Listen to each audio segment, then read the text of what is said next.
Day 3 सुबह 6 नमाज़ पढ़ी, उसके बाद हम सीधा मेस की तरफ चले गए। वहाँ हमने नाश्ता किया, नाश्ते के बाद जो वहाँ के वर्कर्स थे उन्होंने बोला आप ग्राउंड में इंतज़ार करें, फिर हम आपको सीधा जिना हॉल लेके जाएँगे। फिर हमने थोड़ा वेट किया ग्राउंड में, फिर उसके बाद बारी-बारी लाइन टू लाइन वो हमें जिना हॉल की तरफ लेके गए। जब हम जिना हॉल पहुँचे तो वहाँ पर मतलब कि हमारा एक-एक ग्रुप बनता है 10-10 लड़कों का। तो सारे जीटीओ आते हैं, वो अपने-अपने चेस नंबर अनाउंस करते हैं लड़कों के कि मतलब कि आप 78, 67, 25 इस तरह के टोटल 10 लड़के हर ग्रुप के जीटीओ ले जाते हैं। फिर इसी तरह 2-3 जीटीओ आए, चौथे नंबर पे हमारा भी आ गया था, तो वो हमें ले गया। उसके बाद जब वो हमें लेके गया ग्राउंड में, तो इंडोर टास्क जो होते हैं ना, वो होते हैं रूम में, लेकिन कोरोना की वजह से वो बाहर ग्राउंड में ही ले रहे थे। तो उसमें हुआ ये था कि सबसे पहले तो लेक्चरेट हुआ था, ग्रुप डिस्कशन हुई थी इंग्लिश और उर्दू दोनों में। उसके बाद ग्रुप डिस्कशन के बाद ग्रुप प्लानिंग हुई थी। ग्रुप प्लानिंग ग्रुप प्लानिंग में ये सब देने के बाद उसके बाद हमारा एक प्रोग्रेसिव ग्रुप टास्क हुआ था, जिसमें हमें थोड़े इंस्ट्रूमेंट दिए जाते हैं, जैसे रोप हो गया और बल्ली हो गई और फट्टा देते हैं 2-4, ड्रम है। तो फिर ये 3 स्टेजेस होती हैं इसमें, ये क्लियर करनी होती है। तो हमने तो 2 क्लियर कर ली थी। अच्छा, और इसमें ये एक चीज़ का ख्याल रखना है आपने, जब आप ग्रुप डिस्कशन वो कर रहे हो ना, ग्रुप प्रोग्रेसिव ग्रुप टास्क, तो आप ये अपने दिमाग में रखिए कि मतलब कि अपनी ना चलाएं, मतलब कि सबको साथ लेके आपने जाना है। मतलब कि जब आप वहाँ पर ब्रीफिंग करोगे, कमांड करोगे, तो आपको सबको साथ लेके चलना है। आप मतलब कि सबकी सुननी है, ये नहीं कि आप बोलो कि बस मैं हूँ, ऐसा नहीं है। तो वहाँ पर 2-4 ऐसे लड़के थे जो कि सुन नहीं रहे थे, तो फिर आप कोशिश करें कि आप सबकी सुनें। तो हमने 2 स्टेज तो बासानी पास कर लिए थे, तीसरे भी हम लोग कर लेते, लेकिन फिर जीटीओ ने बोला हमसे हो जाता वो, तो जो वो पूरा नहीं करने देते, कंप्लीट नहीं करने देते, तो फिर उन्होंने बोला था आप सामान वगैरह रख लें। उसके बाद हमारा हाफ ग्रुप टास्क हुआ था। हाफ ग्रुप टास्क में क्या था कि उसमें जो है ना, जो हमारा ग्रुप होता है ना 10 का, वो मतलब कि आधा हो जाता है, 5-5 का कर लेते हैं। तो हाफ ग्रुप टास्क में जो है इसी तरह मैंने जैसे आपको बताया कि सबकी सजेशन सुननी चाहिए। तो वहाँ पर एक इस तरह का लड़का था जो कि मतलब कि बहुत अपनी चला रहा था, तो हमने बोला भाई हमारी भी सुन लो। तो फिर वो नहीं सुन रहा था। फिर जीटीओ ने बोला कि बेटा आप इनकी भी तो सुने, ये क्या कह रहे हैं। तो फिर उन्होंने बोला चलो आप बताओ। फिर मैंने उनको बताया कि भाई इस तरह पट्टा रखेंगे ड्रम के ऊपर, और फिर जाके उस ड्रम को खींचेंगे। वो कह रहे वो उन्होंने ये कहा था कि आप ड्रम कैसे निकालोगे। मैंने बोला हम पट्टे को इसी तरह पीछे करेंगे, और जो है 2 लड़के ड्रम के ऊपर खड़े होके मैं खुद जाके वो निकाल लूँगा ड्रम। फिर जीटीओ समझ गया था कि इनका हो जाएगा, तो उन्होंने बोला था ठीक है बेटा आप लोग सामान रख दें। तो फिर उसके बाद ये सारे टास्क कंप्लीट होने के बाद उन्होंने हमें बोला कि आप अपने रूम में जाएं। तो आधे बच्चों के डिप्टी के इंटरव्यू होंगे और आधे बच्चे रेस्ट करेंगे, वेट करेंगे कल के लिए। अच्छा, मैं आपको एक और बात बताऊं, ग्रुप जो प्लानिंग है उसमें आपने एक फार्मूला की प्रैक्टिस बहुत करनी है, S=VT, क्योंकि वहाँ डिस्टेंस, वेलोसिटी और टाइम का जो है ख्याल रखना है। क्योंकि जीटीओ बोलते हैं बस आपके पास 5 मिनट है, आपको एक प्लानिंग कंप्लीट करनी है, जैसे यहाँ पर ट्रक है, इतने बंदे हैं, इनको लेके जाना है इस रास्ते से। तो ये सब आपको वहाँ कैलकुलेट करना पड़ेगा। तो इसके लिए ये है कि आप S=VT का फार्मूला है, तो उसकी ज़्यादा से ज़्यादा प्रैक्टिस करें। ऐसे प्रैक्टिस करें कि आपके ज़बान मुंह में आ जाए। तो आप वहाँ पर ग्रुप प्लानिंग में भी पॉजिटिव रहना, सबकी सुननी है। ये नहीं कि आप अपनी चला रहे हो कि भाई ये करना है, नहीं, आपको सुननी सबकी है। उसके बाद जो आप लेक्चरेट देंगे उसमें भी अहादीस और मतलब कि थोड़ा हिस्ट्री पढ़ के जाइएगा।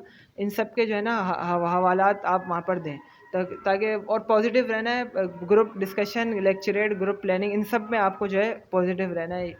अब अक्सर लड़के क्या कहते हैं कि इंडिया हमारा दुश्मन मुल्क है। और भाई ये कहाँ लिखा हुआ है हमारा दुश्मन मुल्क है? ऐसा कुछ भी नहीं है।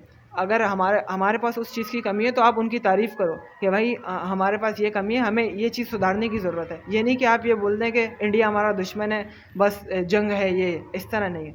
तो ये है कि आप इन चीज़ों का ख्याल रखें, बाकी जो है बाकी प्रैक्टिस करें, और जो मैंने आपको टिप्स दिए हैं इसका ख्याल रखें। अच्छा, डे 4 में ये था कि सबसे पहले हम गए, सुबह उठे, वही उसी तरह रूटीन जो डेली नहाना, नमाज़ पढ़ना, मेस में खाना खाना। उसके बाद वापसी जीटीओ जो है आपको डे 4 भी जीटीओ का होता है। तो डे 4 में हम गए, जीटीओ अपने साथ लेके गए वहाँ पर अपने ग्रुप को। वहाँ पे उन्होंने समझाया कि हम वो करेंगे, इंडिविजुअल ऑब्स्टिकल होंगे। तो इंडिविजुअल ऑब्स्टिकल ये है कि टोटल 9 है, तो आपको 9 2 मिनट में कंप्लीट करने, विदाउट किसी हेजिटेशन के। तो ये है कि बारी बारी सबकी बारी, सबके चेस्ट नंबर दिए उनको, सबके चेस्ट नंबर अच्छा इसमें जो है चेस्ट नंबर अलग हो जाते हैं। जीटीओ के जो चेस्ट नंबर अलग होते हैं और वैसे जो आपका चेस्ट नंबर होता है ना पूरे 5 डे के लिए, वो अलग होता है। चेस जो जो जिसका चेस्ट नंबर वो पुकारते गए, वो लड़का जो है टास्क एरिया में जाता गया। तो ये है कि 9 ऑब्स्टिकल होते हैं, मैंने 7 किए थे। बाकी जो 9 ऑब्स्टिकल हैं उनमें से ये है कि टायर है, और मंकी ब्रिज है, और बॉक्सिंग रिंग है, रोप क्लाइंबिंग है, और जिग जैग है, और डिच क्रॉसिंग है। तो ये सारे 9 ऑब्स्टिकल हैं। या आप कोई एक वीडियो देख लें यूट्यूब पे, तो वो आपको समझ आ जाएगा उससे और बेहतरीन। तो ये है कि मेरे से 7 ऑब्स्टिकल हो गए थे। बाकी टाइम ख़त्म हो गया था तो जीटीओ ने विसिल कर दी थी कि आप बस अब आप जा सकते हैं। तो फिर मैं जब बाहर निकला, फिर सबके जब कंप्लीट हो गए ऑब्स्टिकल, तो फिर कमांड टास्क शुरू हो गए। तो बारी बारी सबके कमांड टास्क हुए। तो जीटीओ ने सबसे पहले हमारे पूरे ग्रुप को जो है लाइन वाइज खड़ा किया। तो उन्होंने बोला कि कौन कमांड करेगा। तो सबसे पहले मैंने हाथ उठाया सर में, सर ने बोला आ जाओ। तो फिर वो जीटीओ, बाकी जो रेस्ट ऑफ द ग्रुप होता है वो बोलते हैं कि आप सामने दीवार की तरफ मुंह करके उल्टा खड़े हो, जब ये कैंडिडेट आपको बुलाएंगे तो फिर आपको जो है इनके टास्क एरिया के पास आ जाना। तो ये है कि जीटीओ ने फिर मेरा छोटा सा इंटरव्यू लिया। मैं मुझसे पूछा नेम वगैरह के, कहाँ से आए हो, कराची के हो। मैंने बोला जी सर। फिर उन्होंने बोला कि नेवी क्यों ज्वाइन करना चाहते हो। मैंने बोला सर शौक़ है, बचपन मेरा शौक़ है नेवी को सर्व करूं, और क्या नाम है। बाकी उन्होंने बोला था कि फाइनेंशियल इशू है। मैंने बोला जी सर, फाइनेंशियल के लिए भी हर कोई फाइनेंशियल के लिए जॉब करता है, और किस लिए करता है। तो मैंने ये बोला, उन्होंने बोला तो क्या मतलब कि वतन के लिए कुछ नहीं करना चाहते। मैंने बोला नहीं सर, वक्त आएगा तो वतन के लिए जान भी कुर्बान करेंगे को। अगर मैं कुछ भी अपने लिए करूँगा तो वो मैं मुल्क के लिए कर रहा हूँ, क्योंकि मैं सिटीज़न हूँ मुल्क का। तो उन्होंने बोला ठीक है ठीक है। फिर उन्होंने बोला स्पेसिफिकली नेवी ही क्यों ज्वाइन करना चाहते हो। तो मैंने उनको बताया सर समंदर की जो एक जंग है वो खुश्की की 10 जंगों से बेहतर है। तो फिर उन्होंने बोला ठीक ठीक। फिर उन्होंने मुझे कमांड्स समझाया कि भाई ये आपके रोप है, ये आपके ड्रम है, पूरे जो है जो इंस्ट्रूमेंट तो उन्होंने मुझे प्रोवाइड किए थे। उनको सामान और साथियों समेत हमें स्टार्टिंग लाइन से फिनिशिंग लाइन में पहुंचना था।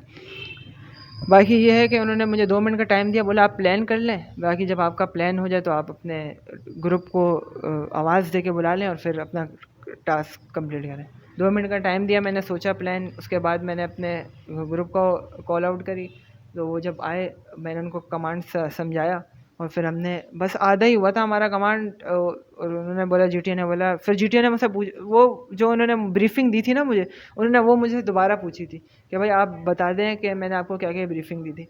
तो मैंने उनको कंप्लीट बताया कि आपने बताया था कि ये आउट ऑफ बाउंड है हमारे लिए, ये मतलब कि कैंडिडेट के लिए इन बाउंड है, ये सामान के लिए आउट ऑफ बाउंड है, और बाकी ये जो डिश है वो सिर्फ ड्रम के लिए। वो सारा मैंने कंप्लीट बताया। उन्होंने बोला ठीक है बेटा, आप सामान रख दीजिए, आपका कमांड टास्क हो गया।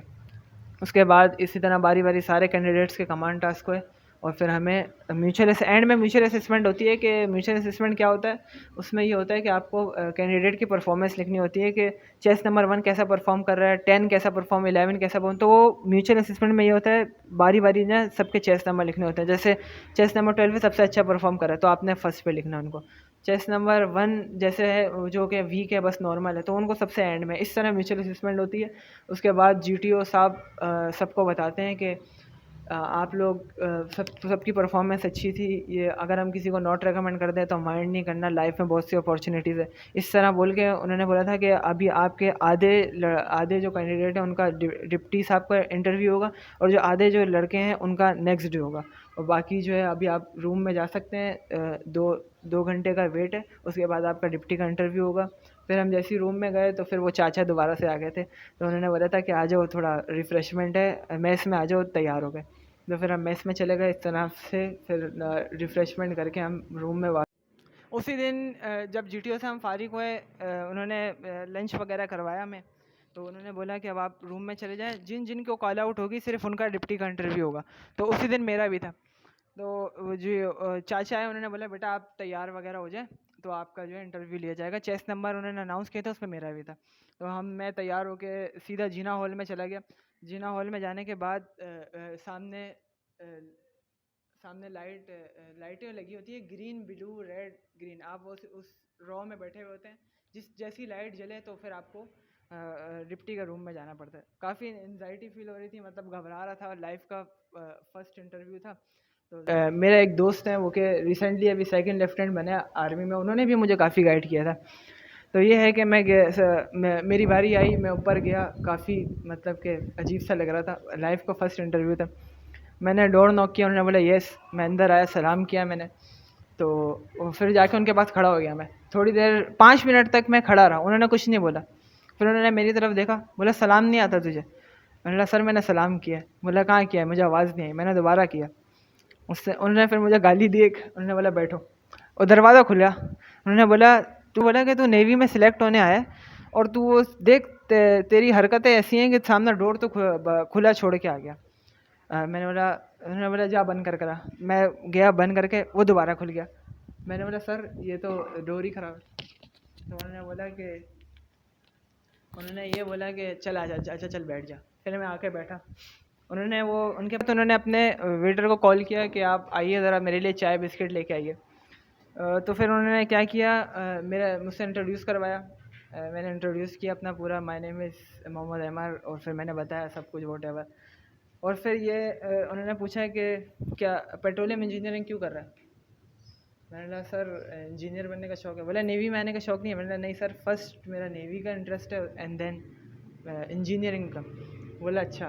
फिर उन्होंने ये बोला कि बाहर मुल्क कौन से जाना चाहता है? मैंने बोला सर बाहर मुल्क? बोला हाँ तेरा कोई शौक़ होगा। तो मैंने बोला सर मुझे सऊदी अरब जाने का शौक़ है। बोला सऊदी अरब जाने का शौक़ है। फिर मुझे उसी टाइम याद आया कि जीटीओ में ना मैंने इस तरह से, उन्होंने मुझसे कुछ शौक़ के बारे में पूछा था, तो मैंने बोला था कि मुझे सऊदी अरब जाने का शौक़ है। तो वो जीटीओ ने अपनी सारी इन्फॉर्मेशन डिप्टी को दे दी।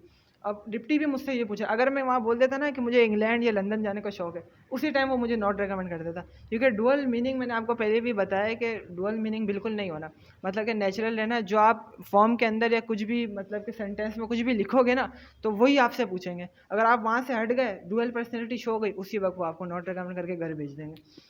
तो ये है कि मैंने उनको बताया। बोला अच्छा सऊदी अरब जाने का शौक़ है। तो वो मुझे ये बोलने की कोशिश, काटने की कोशिश कर रहे थे कि उन्होंने मुझे ये बोला था कि सऊदी अरब छोड़ तू नाइजीरिया जा। मैंने कहा सर नाइजीरिया क्या करने जाऊँगा? उन्होंने बोला देख तेरी फील्ड ऐसी है ना, तू पेट्रोलियम इंजीनियरिंग कर रहा है, तो तू एक काम कर, तू यहाँ पढ़ नहीं रहे, मतलब कि सऊदी अरब नहीं जा, तू नाइजीरिया जा। तो वो मुझे बताने की कोशिश कर रहे थे कि इसको यहाँ से मतलब कि अपनी बात से हटाने की कोशिश। मैंने कहा नहीं सर मुझे नहीं जाना। मैंने कहा वहाँ जब ऑयल ही नहीं है तो फिर मैं वहाँ जाके क्या करूँगा?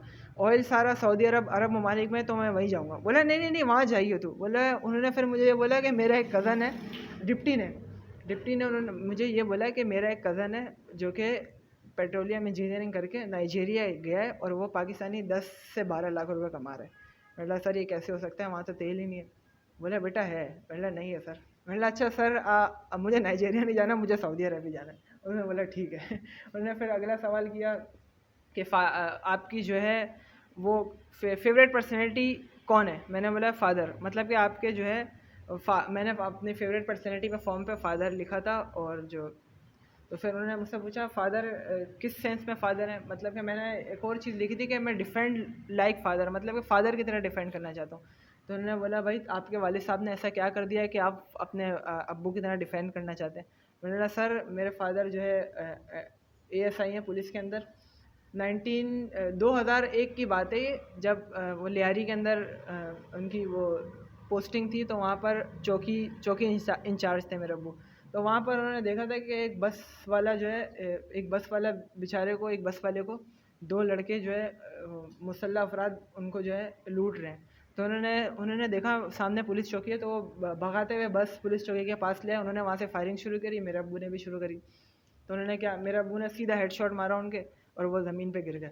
और जो दूसरा जो था उसकी टांग पे गोली मारी, वो ज़ख्मी हालत में पकड़ा गया। तो फिर इस बात पे, मतलब कि इस बात पे जो है मेरे फादर को असिस्टेंट कमिश्नर ने उस टाइम पे 10,000 रुपये दिए थे। उस टाइम पे 10,000 बहुत बड़ी चीज़ होती है। तो ये है कि मैं भी अपने अब्बू की तरह नेवी के अंदर रहकर सर्व करना चाहता हूँ। तो उन्होंने बोला नेवी में क्यों रहकर सर्व करना चाहता है, पुलिस में जा तू भी। तो मैंने बोला सर पुलिस के लिए तो अभी सीएसएस करूँगा, फिर उसके बाद अफसर बनूँगा ना। तो बोल रहे तो अफसर बनने के लिए आए? मैंने सर मेरे पास अपॉर्चुनिटी है, इंटर किया है मैंने, तो मैं अफसर बनने आऊँगा ना। तो अगर तुमसे बोला अच्छा ये। और फिर उनसे उन्होंने मुझसे ये करने के बाद उन्होंने बोला कि कोई सबूत है तेरे पास कि तेरे अब्बू ने ये किया। मैं उस टाइम में मेरी जेब में, मैं अपनी जेब में वो लेके गया था जब अखबार में नाम आया था, और डिप्टी कमिश्नर का पूरा सर्टिफिकेट लेके आया था जो इनाम मिला था। मैंने उनको वहीं दिखाया, उन्होंने देखा, उन्होंने बोला ठीक है जाओ बैठो। फिर उन्होंने बोला कि फिज़िक्स और मैथ्स के सवाल पूछे कि 10/9 या 8/7 बढ़ा है, इस तरह से थोड़े बहुत मेंटल मैथ्स के क्वेश्चन कीजिए, फिज़िक्स की डेफिनेशंस पूछी।